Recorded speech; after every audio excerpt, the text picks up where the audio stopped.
News Network. Thank you, other media you can see around here. Today we are ending the last season and we are starting the new season. When I talk about season, I'm talking about the operation system of the wildlife service. So, as you can see here, we are going to disposal the rest of the sieges for last year. After the case had been looked into by courts, some have been cancelled for some reasons.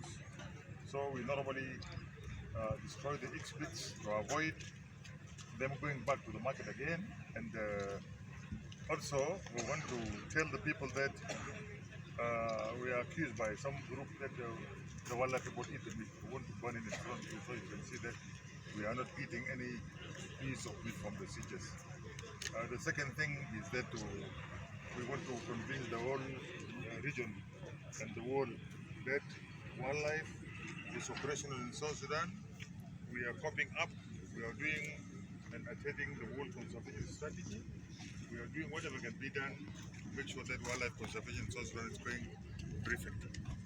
So as you can see, it consists of skins, stupid skins. As you can see, some of them I can see them from here, and then the bush meat, and some skins like crocodile skins I can see from there also. You see, they have been in the stores, as I told you, awaiting the cases, and then when the cases are over, we have to destroy them to avoid them going back to the market again and take the same situation.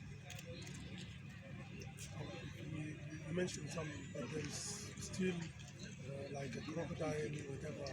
Some of them say the leathers of these animals can be benefited in other markets. So anything is benefited, even the meat is benefited. But what I was saying is, the argument is that if I release them now, they go back to the market again, then they are sold. And then I go and arrest again. There will be a time when our law is out, and then the regulations are put in place. And we talk about wildlife utilization, we talk about trade, we talk about handmade things from leather. This is why we will start registering specific people to do the job for us. But now I can't release it just like that.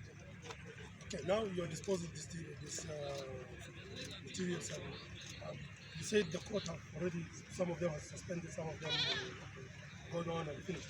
So we want to see what type of judgment that the court put on those people who went and harmed this kind of animals. Now you have this material. It varies from a case to a case, according to the situation of the case. Some were in prison, some were fined, and some were even released free. So they vary.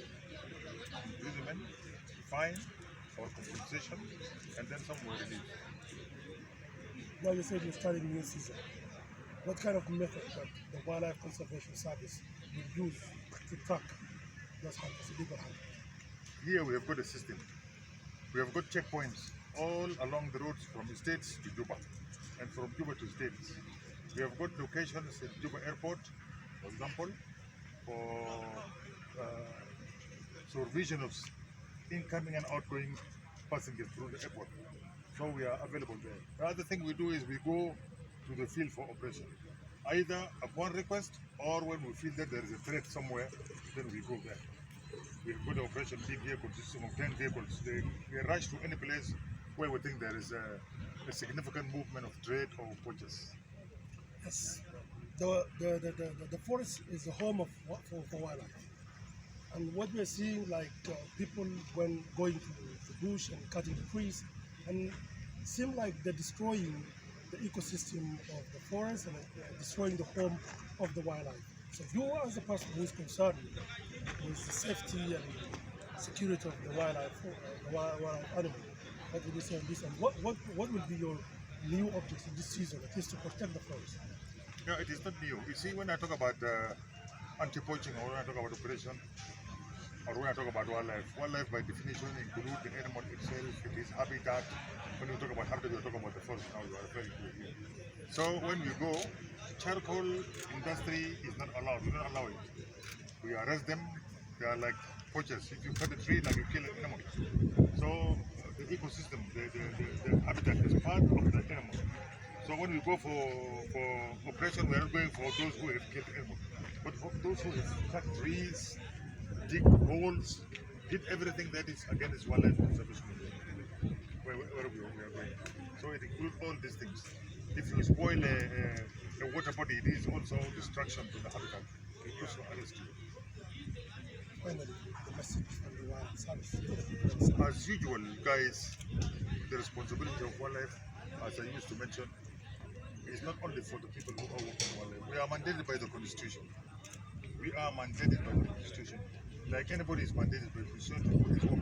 A teacher to teach, a doctor to treat people, a policeman to follow up the crimes, and we also to look after our wildlife and make sure that they are conserved and economically used or politically used for the benefit of the people. So it is not ours. It is our all of us collective responsibility of conservation is for all of us. So bear with us. We are doing plans, we are doing steps, and we are going nicely. As you have heard in the media, international media, South Sudan is the leading country in animal population. So we are gifted by God, and we should thank God for that, and we should work to maintain this wildlife. Yes, thank you. I'm from number 1 citizen newspaper, and I'm from the